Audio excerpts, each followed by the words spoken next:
500 kilometre metre metre kilometre नाही metre इतके fibre cable हे धुळे शहराच्या जमिनीमध्ये काढलेले आहे.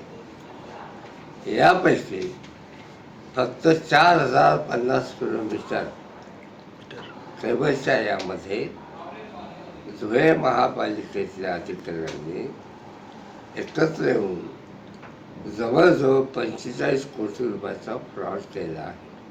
महापालिकेच्या आयुक्तांनी रिलायन्सला लिहिलेल्या पत्रामध्ये स्पष्टपणे म्हटलं आहे की तुम्ही फ्रॉड केला आहे आणि तुम्ही बनावट कागदपत्र सादर केली आहेत. आता फ्रॉड केला असं म्हटल्यानंतर त्यांनी पोलिसांकडे जाऊन तक्रार करणं आवश्यक होतं. ती आज तागायत केली नाही. अनेक चेक असे आहेत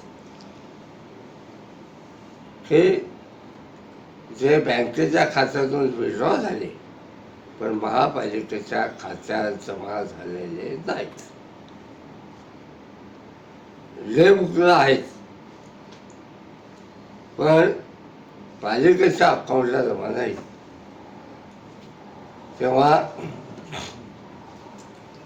त्याच्या विरुद्ध आम्ही धुळ्याचे SP विशाल आनंद यांची भेट घेतली. नियमाप्रमाणे धुळे पोलीस स्टेशन, SP, राज्याचे मुख्यमंत्री, गृहसचिव, मुख्य सचिव यांच्याकडे रिसर तक्रारी दाखल केल्या आहेत. असं आहे की गुन्हा दाखल करू नाही घेतला नाही तर आम्ही 156(3) खाली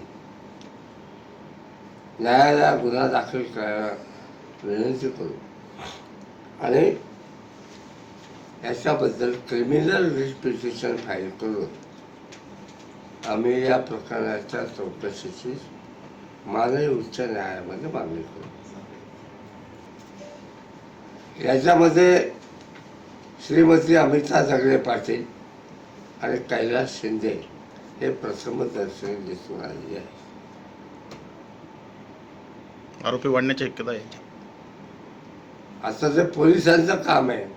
आम्ही तर आरोपी म्हणून त्यांचं नाव दिले संशयित आरोपी म्हणून. ओके.